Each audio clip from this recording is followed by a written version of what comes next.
Hello, teachers. How are you? I know that you couldn't connect today.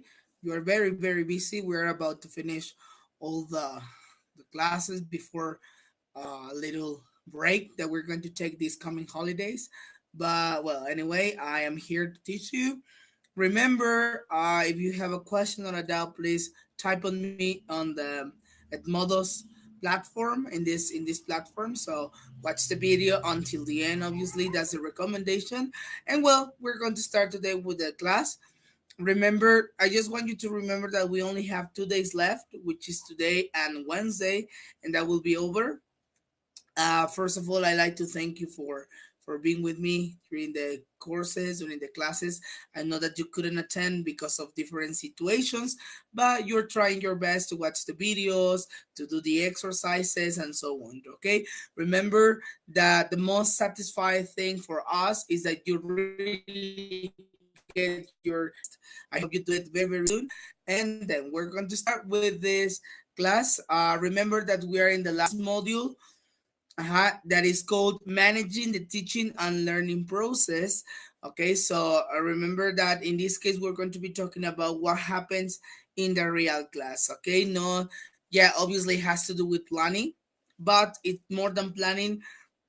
It's analyzing what we can do better as teachers, what's our role, how we can organize students, how we can organize ourselves, the kind of a speech, etc. Okay, so we're going to start today's topic. The very first one is called teacher roles. Okay. First of all, we need to know what role is. A role is the different ways a teacher needs to behave at different stages of a lesson to manage the classroom to successfully guide learners through the lesson. Mhm. So basically, it's the way that you need to behave, the way you need to react in different situations, in different stages of the class. Teacher roles vary depending on the teaching approach, ways of teaching, use, and on the teacher's available learning styles and needs. Okay? For example, you cannot act the same in a communicative approach and in a grammatical structure approach, for example. Mhm. Because the difference is that, for example, in grammar methodology, basically the teacher is the owner of the class. He's the most important person there because he's the one that gives instructions. He's the one that is explaining the rules. So he's talking and talking and talking. All right.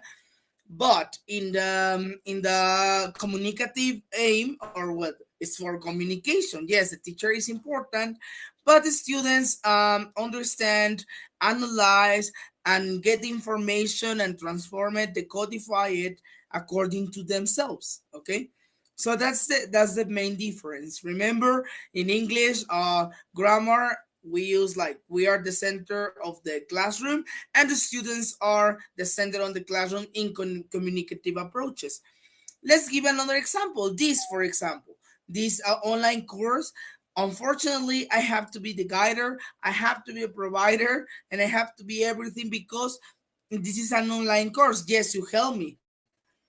I have your participation, but I never ask you to give an exposition or to bring your material and analyze it together. No, I am a provider. Mhm. Learning style, for example. Maybe you have already used the the test in which we can realize what kind of style our learners learn better. For example, visual, kinesthetic, etc. Maybe that's useful because the way they can learn is the way that you are going to react. If they are visual, then maybe you are going to be a provider one more time because you're going to give them visual things. Uh-huh. Or, for example, if they are more like kinesthetic, maybe you are just a guider, right? You just guide, you just give instructions, you just see an observer, you just see that they are doing the activities as it is required, and so on. Okay, so obviously we're going to analyze the teacher's roles. Okay, we have different ones. These are the most common. They are not all of them, but they are going to be the ones that are going to appear in the real test. Okay, the first one is planner. In this, the teacher prepares and reflects a lesson before teaching, anticipates problems, and selects, designs, and adapts materials. Okay, so a planner is like everything. It's like whenever you prevent situations, whenever you prepare everything, okay, you anticipate problems, you select, you design, you adapt the materials. Okay, most of the times this planner is not inside the classes, it's outside because you need to give all the material required, you need to adapt it. So most of the times it's our homework. Every day we're planning things. Okay, manager organizes the learning space, makes sure everything in the classroom is running smoothly, and set our rules and routines, things which are done regularly for behavior and interaction. Okay, so a manager is a teacher that basically organizes but in the classroom, right? Like he makes sure that everything is well. Like if you are going to have a game, for example, that everything is going to be good. You have the materials, you have the space, and so on. Okay. For example, many teachers are managers at the beginning. There are some methods in which you are asked to, for example, do some routines at the beginning, maybe some dancing or maybe some open questions and so on. So many people are manager at the beginning of a class because they need, for example, if you're going to do a physical routine so that they can relax, you can set up the seats. You can say no, we're gonna move the chairs, or now come to the front, now use these, and so on. So that's how we normally are managers at the beginning. Okay, monitor or observer goes around class during individual, pair, and group activities, checking learning and providing support as necessary. Okay, so monitor and observer, we are normally monitors or observers when they are doing a task, especially if the task is rather difficult to accomplish, right? So what you do is just go around the classroom, you look at what your students are doing, you provide them help, and so on. Okay, that's an observer. Facilitator provides opportunities for learning, helps learners to access resources and develop learner autonomy. All right, so in this case, what is this? Well, you give them the chance to play with the language. A facilitator is not someone that it's like, okay, this is the way it is and you have no you cannot change that way. Okay, we have subject, we have verb, and so on. But teacher, if there is another verb, don't worry about that verb, this is the way it is. No, a facilitator is someone that is very open mind and let the students to play with the language. Another thing that a facilitator helps is with the resources. So the facilitator says, okay, here are the resources I have already given you. Read them for next class because you're going to use it, and that's it.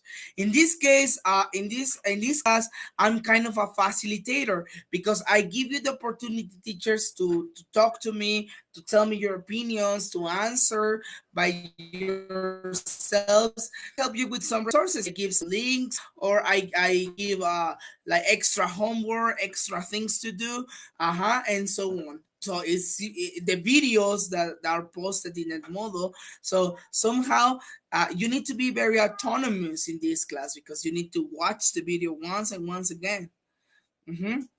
Diagnostician works out the causes of learners' difficulties. So in this case, uh, there are many teachers. I remember at my age, it used to bore me indeed, but but that was very useful for my classmates.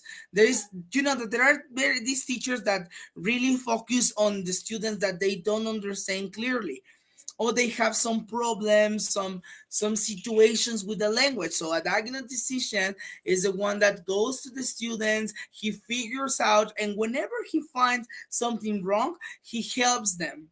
Mhm. Obviously, it takes a long time to be a diagnostician, but it helps. It helps a lot. So if you have time, enough time to do so, I really recommend it. Okay, language resource.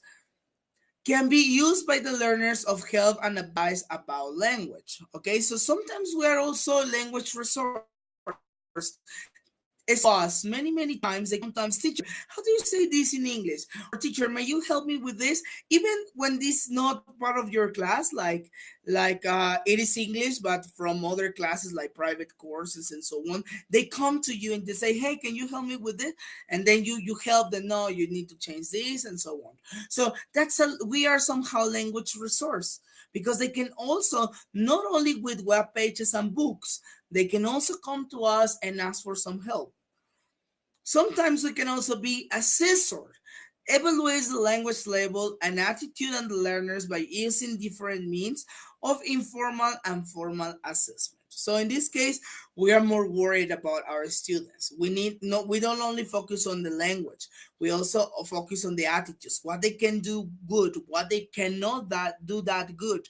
So this is, remember, when you are an assessor, you have like kind of a personal I don't know, like personal attention to your students. You have like, you are there, you are behind them. Hey, have you worked in these? Please don't forget this one. And maybe you can get some formal and informal assessment if they are doing well, if not, if they need a test and they need to practice more, and etc. Okay, the next aspect is report builder. What is this?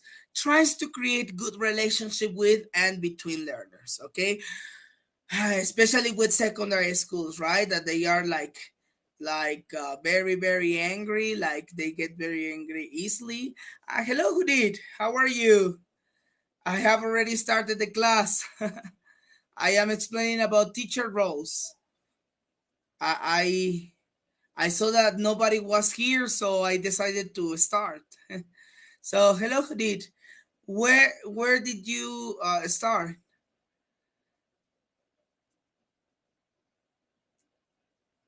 I am explaining about the roles. Today the class is about teacher roles.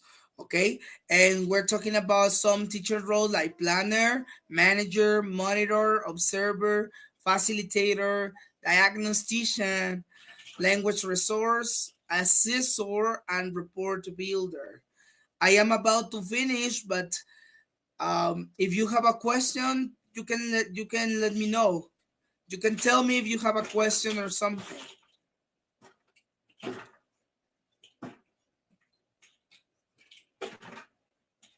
Hello.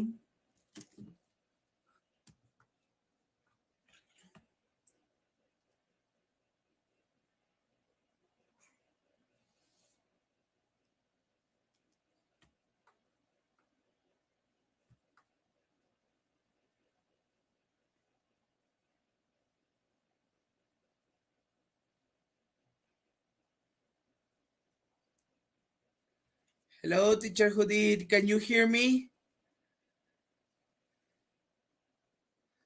Is this okay?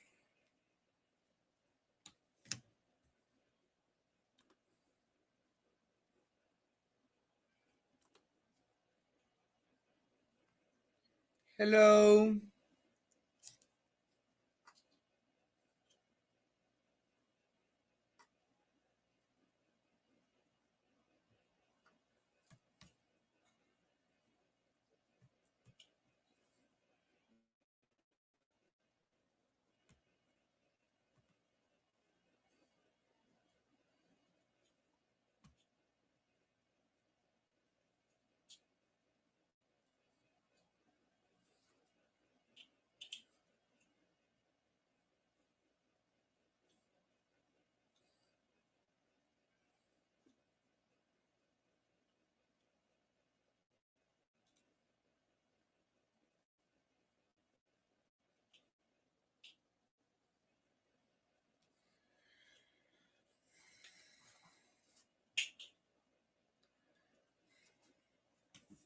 Hello, teacher.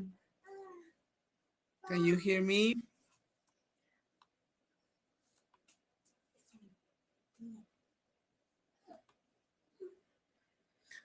Okay, so I'm going to continue. Judith, if you can type here, that will be good. Anyway, So I'm going to continue. So, report builder, like as I was telling you, it's when the students don't have a good relationship. So somehow you try to keep them calm, like to tell no, that's okay, or no, you need to talk to everybody because you're friends, etc. So you are kind of a controller of the moment, of a difficult moment. Okay, so those are the roles. And if you have a question or a doubt, please let me know. Now let's go to a part that is called reflection. Uh-huh. About this topic. It's not very long, as you can see, it's very, very short, but obviously you need to remember all these concepts. We notice how teacher roles match with different aspects of teaching and different stages of a lesson. For example, we can be planners before the lesson, rapport builders during the warm up, and lead in phase. Uh-huh. Language resources during the language input, and practice phase monitors during the role play, etc. Okay, so as you can see, the teacher can have many, many roles. It's not only one. You don't need to have only one. You can have different ones according to the stage. Uh-huh. As it says here, planners before the lesson. Obviously, as I told you, this is more like for homework. Okay?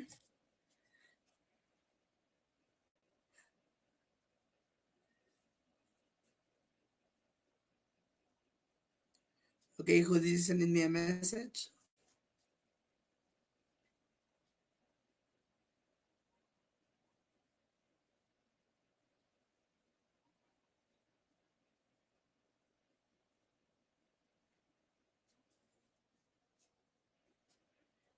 All right, so I will continue.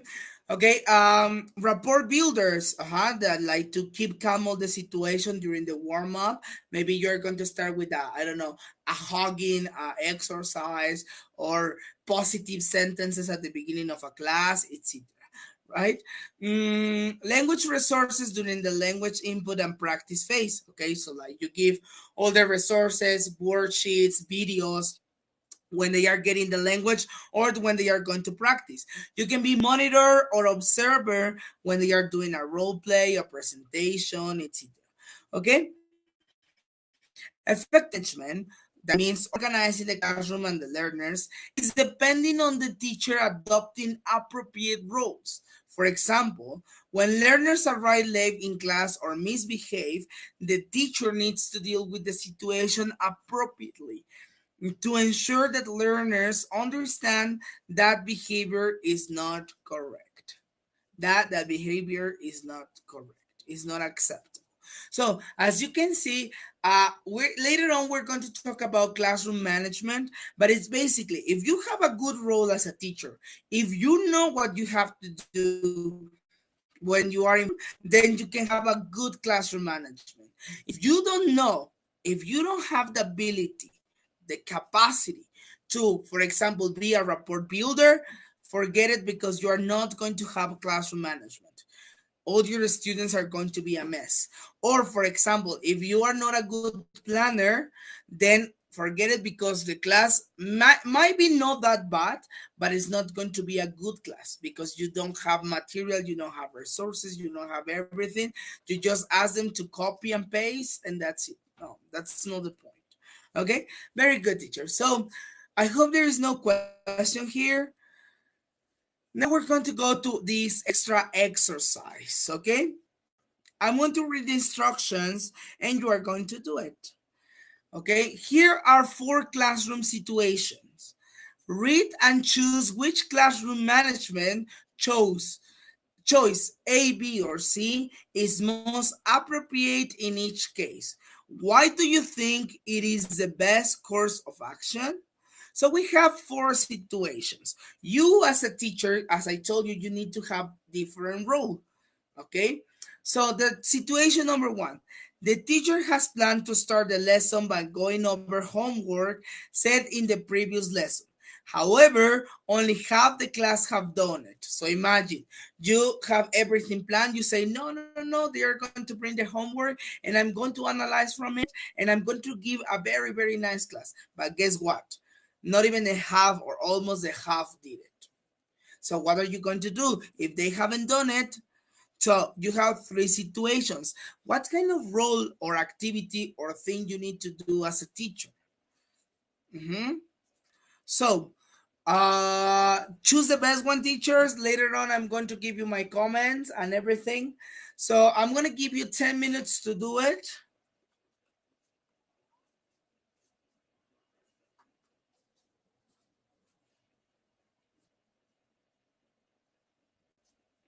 Start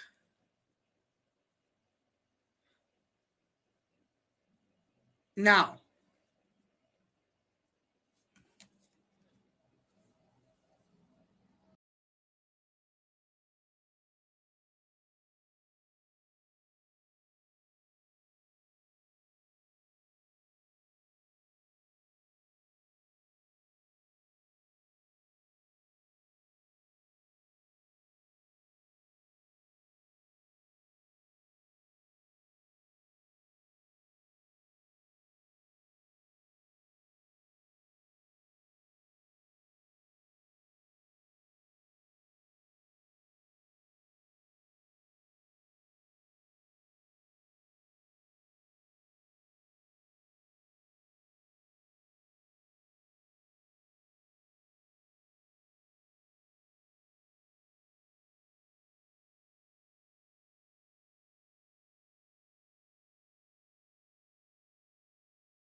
Hello, teachers. I'm back. Okay, that's over. So time's up. Now we're going to check the answers. Obviously, I cannot reflect on yours because you are not here. Like, but anyway, we're gonna check the answers.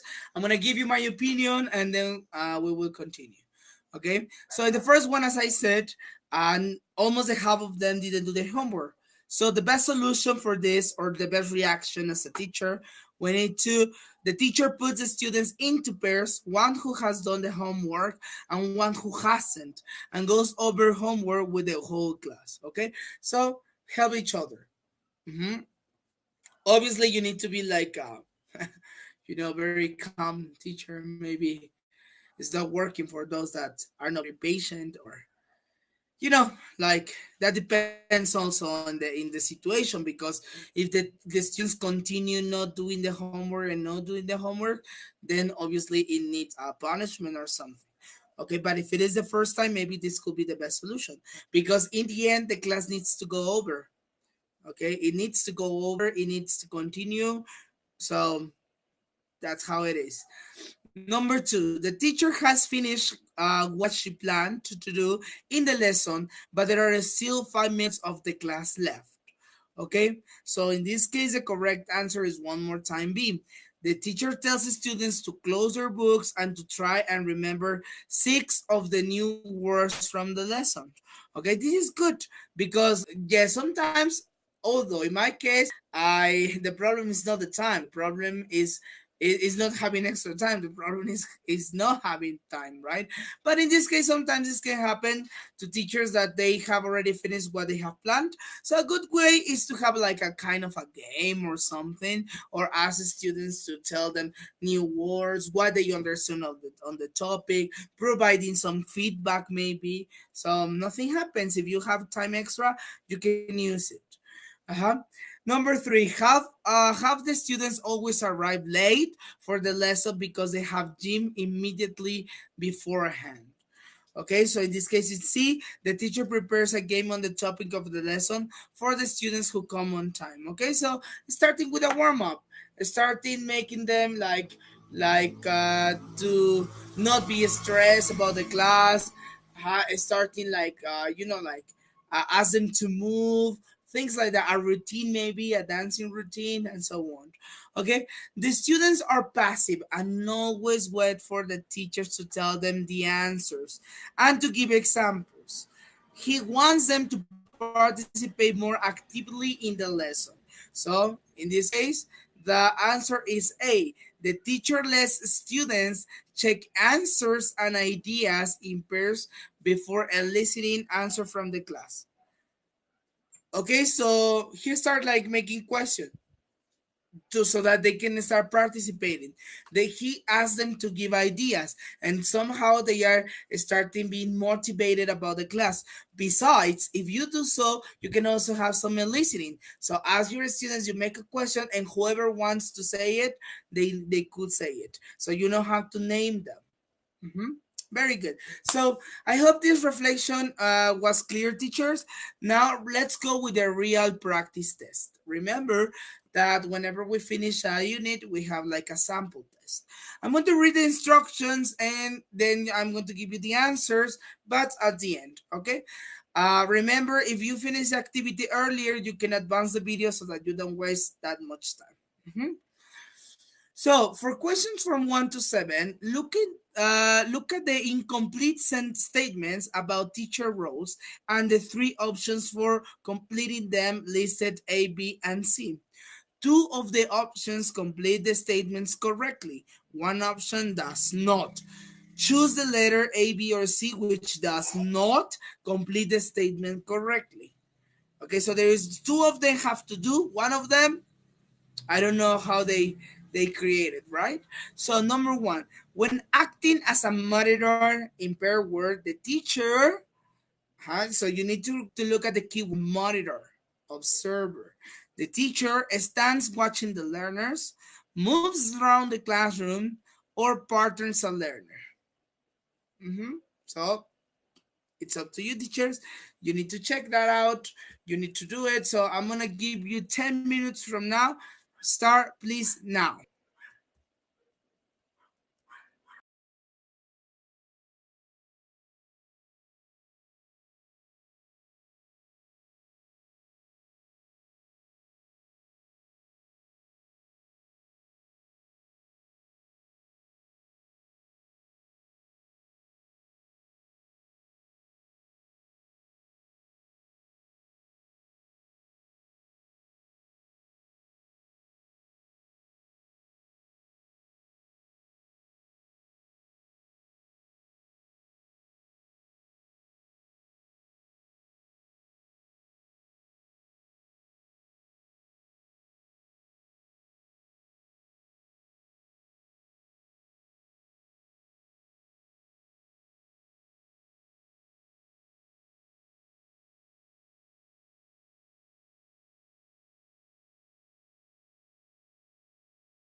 Okay, hello, I'm back. Okay, so how was it? How did you do it? Was it good, difficult, easy? Huh? So I'm gonna check the answers because obviously I don't have yours. So the first question said, when acting as a monitor in pair where the teacher, okay, he can stand and watching, he can moves around the classroom. What he can do, but it's not correct according to the role, is partner a learner. He cannot choose the one who they are going to be working, not at that moment. It has to be before.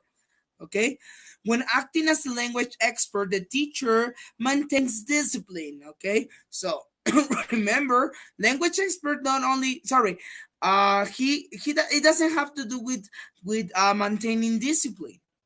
Nothing, because you are a language expert, not a discipline expert. Okay, so you need to explain meaning, provide models, but not discipline. You need to be a master on discipline then. Okay. When acting as a facilitator, the teacher develops learning autonomy, as I was explaining, encourages the using of learning strategies, but what he doesn't do is to find out learners' names. You don't care about learners' name. Obviously, it's important, but you're a facilitator, not a psychologist or something, right? You just give the information, you just do your job. But if you know their names or not, it's not your business. Okay. When acting as a manager, the teacher, in this case, is organizing resources. Remember, manager is the one that controls everything. So obviously, he organizes. He sets up group. Hey, you're going to be working with this. Hey, you're going to get together. What he doesn't do is presenting new language. As a manager, you don't present new language. That's a provider or something, but not as a manager. You organize. The main thing of a manager is to organize. Mhm. When acting as a diagnostician, the teacher evaluates the results, obviously, because you're doing like kind of a diagnostic. Checks the learner's homework, obviously, because you need to do what they are doing right, what they are doing wrong. But what you don't do is introducing new lexis. You never introduce, you just want to know how they are doing. Uh-huh. When acting as a rapport builder, the teacher, remember, rapport builder is to keep relationships, obviously motivate learners and give positive feedbacks. Like you say, hey, be positive with the language, don't worry, everything is okay. But you never use a correction code. I don't even know what a correction code is. Like, hey, don't do this or something like that. No, no, it's like very, very weird. Okay.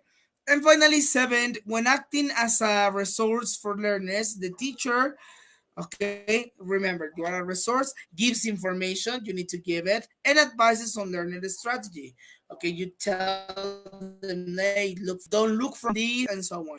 But you don't give homework because you are a resourcer. You don't want your students to provide you resources next class. You are going to provide them and so on. Okay, teacher. So I hope this topic is clear. As you see, it was not that long and it's quite easy because we can relate it to our daily life. Remember, the most common ones are planner, manager, monitor and observer, facilitator, diagnostician, language resource, assessor, and report builder.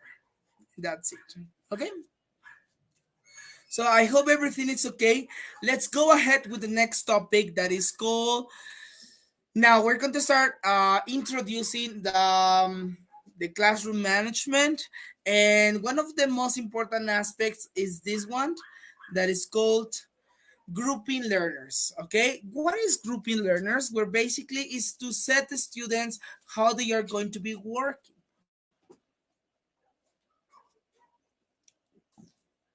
Okay, first, what you need to know about grouping is that there are different ways in which we can organize in a classroom. For example, learners can work on their own, as a whole class, in pairs, in teams, in groups, etc. So basically, it's organizing our students. Organizing learners into different working patterns means grouping learners. So grouping learners, don't get confused, is not, do not make them working as a group. No, It's to identify the different patterns in which you can organize your students according to their abilities, according to the task, according to the situation, the level, the age, etc. Okay, so when planning our lesson, we decide which way of grouping learners or interaction pattern we use. This will depend on, as I was telling you, learners' learning styles. Maybe if you want only with one style to be together, or maybe you want to mix them, like this is kinesthetic, this is visual, this is auditive, so maybe they can have a good group. Okay, or on teaching style or on preferences. For example, we need to think, what style do I have?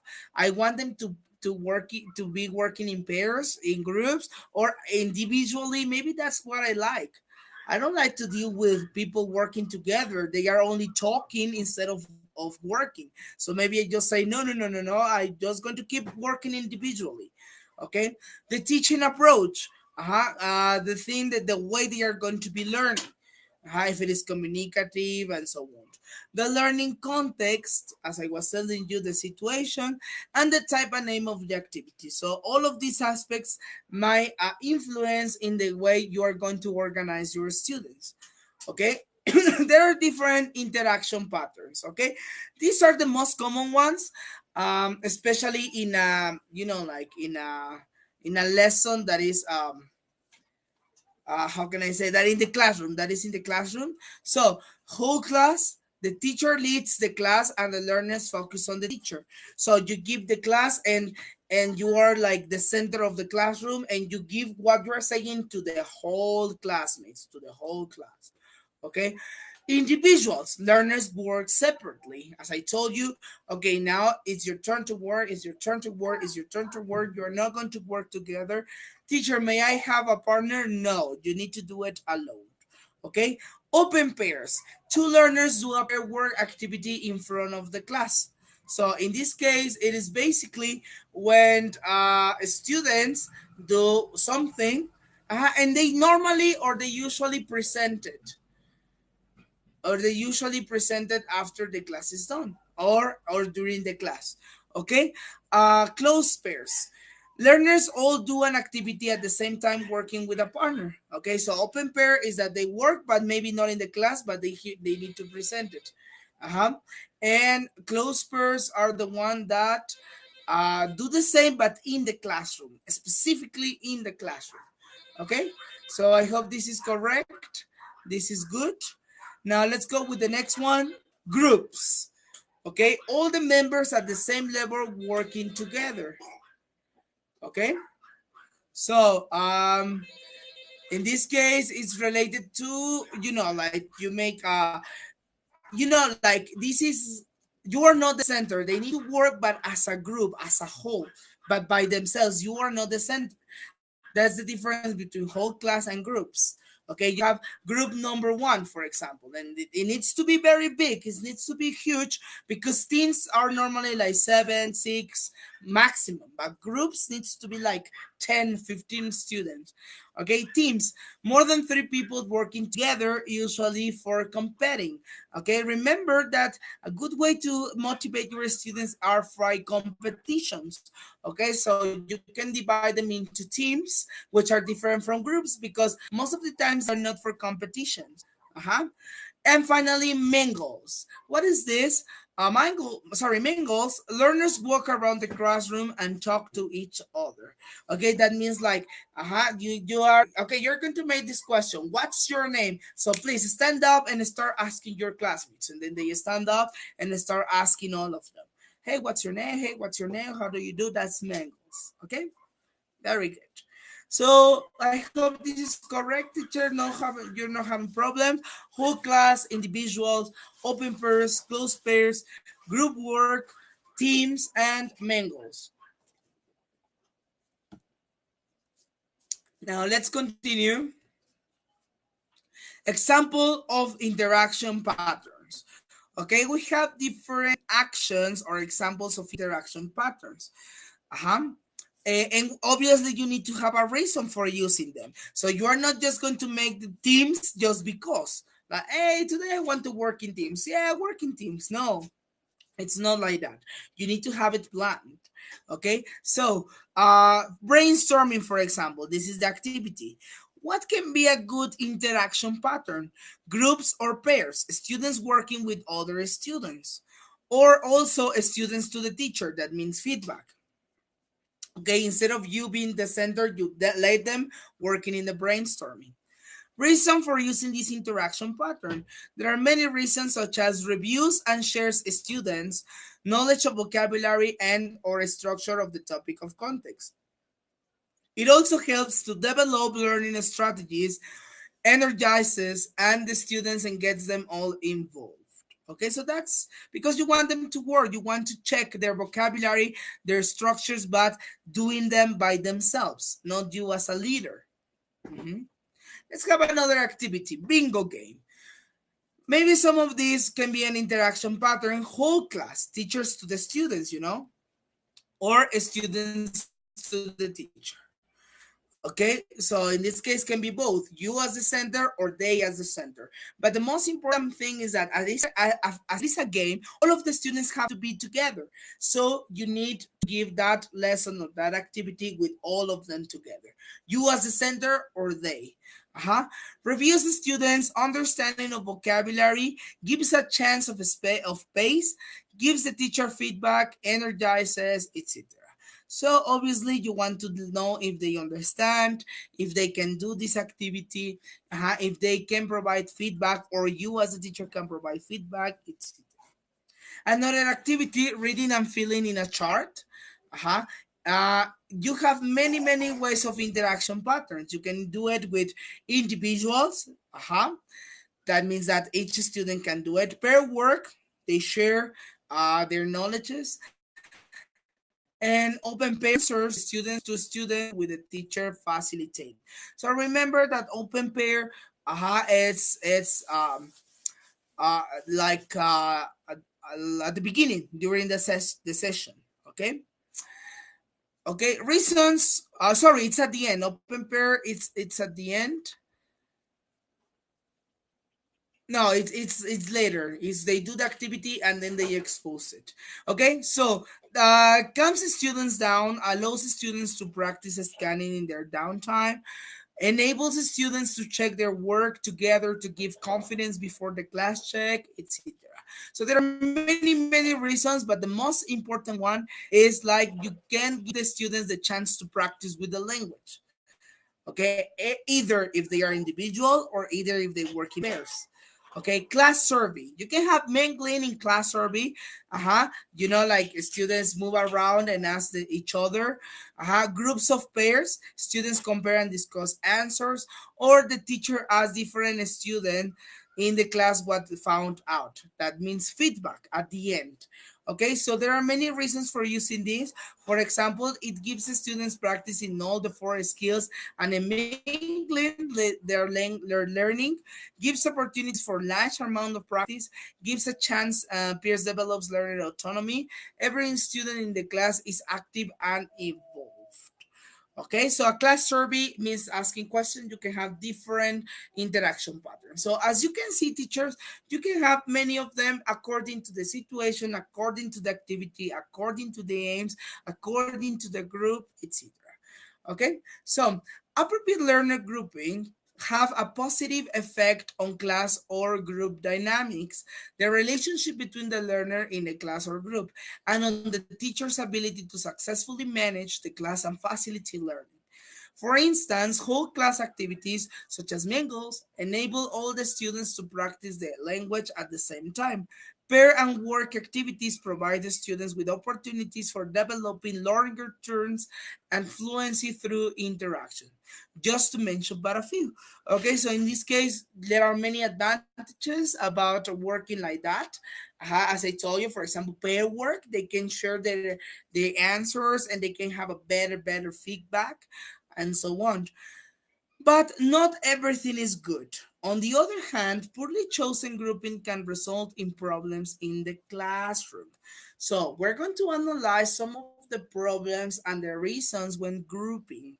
Okay, so for example, imagine that you have learners that misbehave. Learners misbehave, example, they use their mother tongue.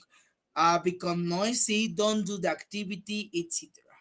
What is this possible reason? Groups are too big. Talkative learners are grouped with other talkative learners, and friends are grouped with friends. Okay, like a good recommendation, especially if you're going to be working in pairs or in groups, in teams, you need to ask them to be sit in different places, not with the same people, not with the friends, especially if they are talkative. Mhm. Learners are bored. Okay. Even though you practice and you plan your activity and you think that it's going to be the best class ever of the whole world, sometimes students are not willing to learn. Okay. So, what is some of the reasons? Learners are always in the same learning groupings. Okay. So, you need to move them so that it can be more motivated. Learners are very teacher dependent. Oh, that's a huge problem. They always want your help. Why? What is the possible reason? Whole class work and individual work are the main learner group in use. The teacher does not encourage or facilitate learner autonomy. Okay, so most of the times it's about whole class and individual, and that's it. So okay, this is the activity, do it. And then you explain that you ask them to do it, or the other way around, but there is no real interaction. Remember that, yeah, a way to I don't know how to say, like, to tell your students, hey, you need to do it by yourself, but with some help. This helps you not to have the students like bothering you all the time. Because they will know how to ask help to others.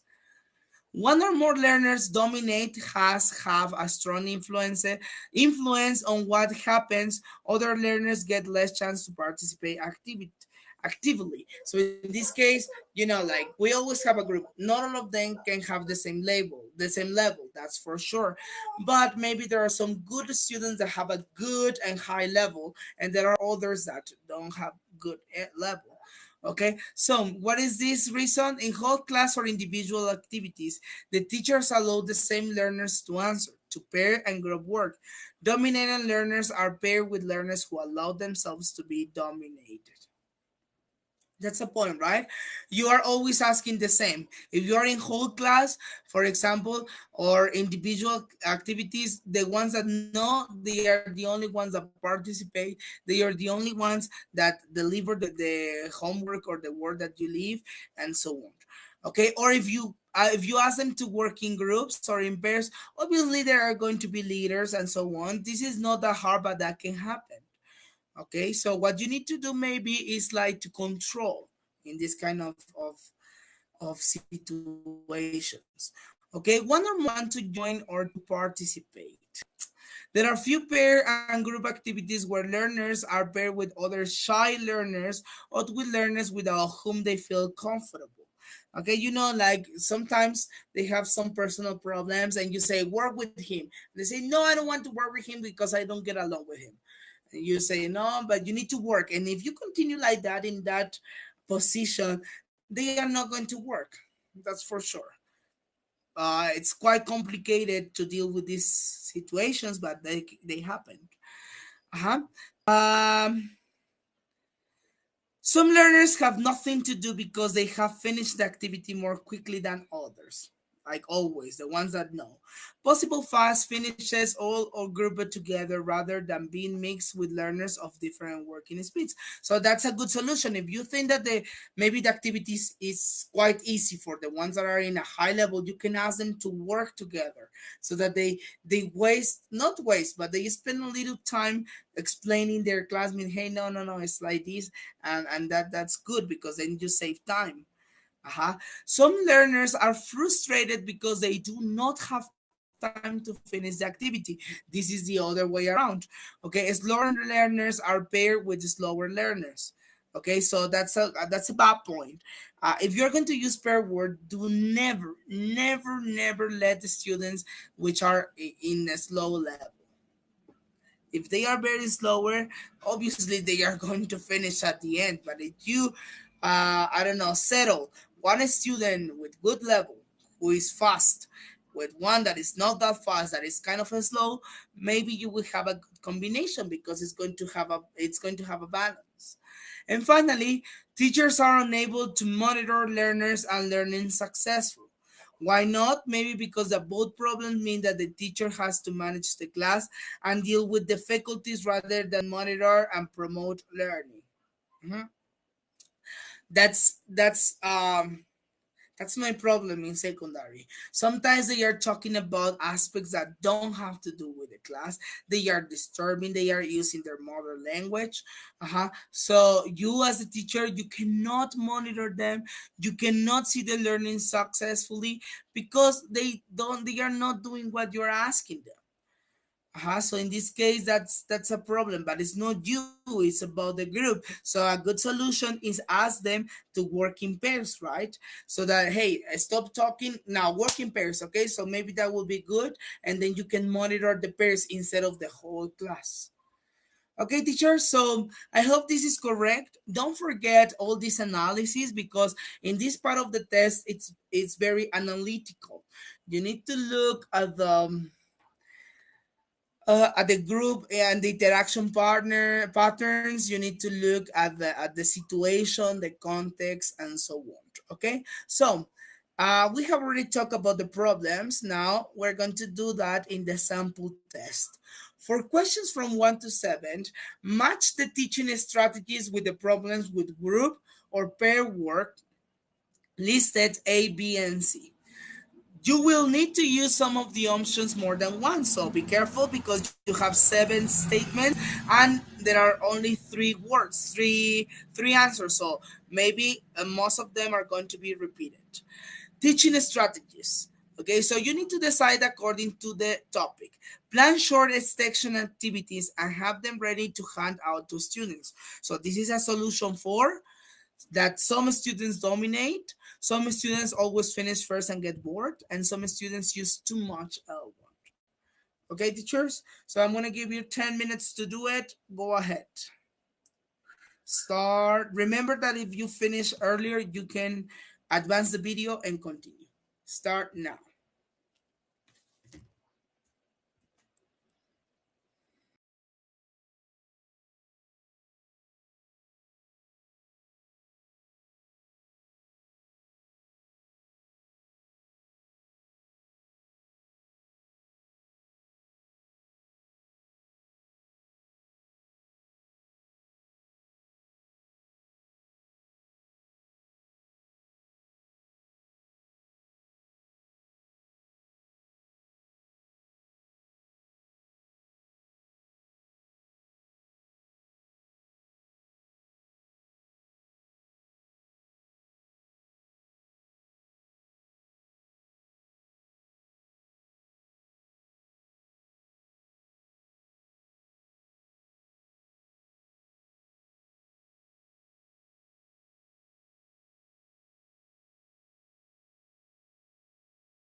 Okay, teachers, time's up. So, how was it? I hope it was okay. I hope you didn't have much problems with it. And now, I'm going to give you the answer key. Obviously, you are not here today, but remember, if you have any question, comment, or problem, type on me in that Moodle platform after I download this video. Okay. So in the here are the answers. I'm going to give you some reflection on them, but remember that your opinion is very important to me. Okay. So number one, the teaching strategy and the problem it can solve. In number one, plan short extension activities and have them ready to hand out to students. It's a good solution for B. Some students always finish first and get bored. Okay, so plan something extra. Give them extra work. Give them some other activities, especially I don't know, things in which they can be a little bit challenging for them. Okay, so that they can get ready for their the other students and they don't get bored. Another strategy is it's planning learner grouping carefully before the lesson so that all learners can take part. Obviously, it's letter A. Some students dominate. Okay, you know that some students are more intelligent or they have more, vocabulary, more level of the language. So a good way is obviously by planning. Like you have on a list who you think will be better to work with. Okay, so that there will be maybe one student that has a good level with another student that doesn't have a good level, with another student that is like in the middle, maybe more or less, and so on. Okay. Number three, make sure students know the the key expression to use in the activity. So in this case, is some students is too much L1, use too much L1. Okay, obviously you need to give them key expressions. Like, hey, don't say that. Like, for example, teacher, may I go to the restroom? That's a key expression in a classroom. They always want to speak in Spanish. No, say this, and it's going to be a routine that they are going to be repeating, and somehow if you do so, they are going to start using more the L2. Obviously, maybe you are not going to eliminate the problem like that, like all of a sudden, but it will help. Okay. The next one, demonstrate activities to provide the students with models of language they need. One more time is they use L1. If you provide them more explanation, if you give them like a guide of what they can do, like for example, when they speak, they say a lot este. Maybe you say no, say well or maybe that's a good way. Okay. Number five, make sure the activities are differentiated so that some students are challenged more. Obviously, it's B. Okay, like differentiate activities. Okay, maybe it's the same topic, but these are yours and these are yours. Okay, so you are going to make a difference and they are going to wait, they are going to have more time consumption. It's going to be like they are going to be working more harder, but at the same time, at the same time. Okay, be ready to change learner groupings if some students are stopping others from taking part. One more time, students dominate. A good way to solve this is to change the learner grouping so that they can have different students, different classmates per each class, per each activity, and they can practice more. And finally, in number 7, make one student in each group responsible for monitoring language use. Okay, so in this case, it's too much L1. So you're going to say, check that they don't use Spanish in the classroom.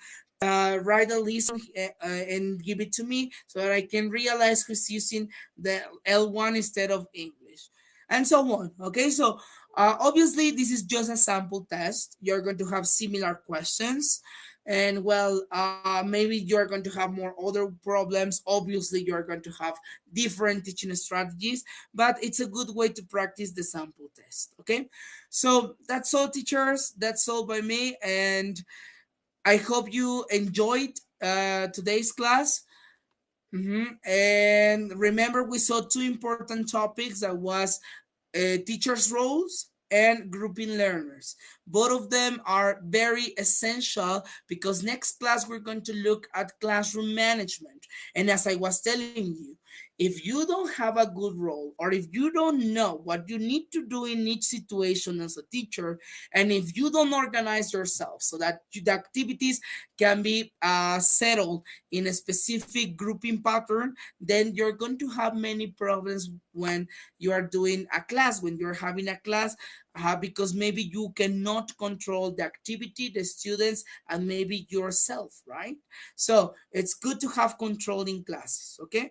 So thank you very much for watching this video, and I hope to see you on Wednesday. Remember that this Wednesday is the last class of the trimester.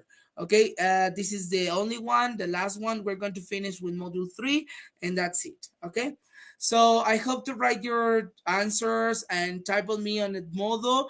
And if you have a question, a doubt, or a comment, please just let me know. Goodbye, teachers. Have an excellent beginning of week.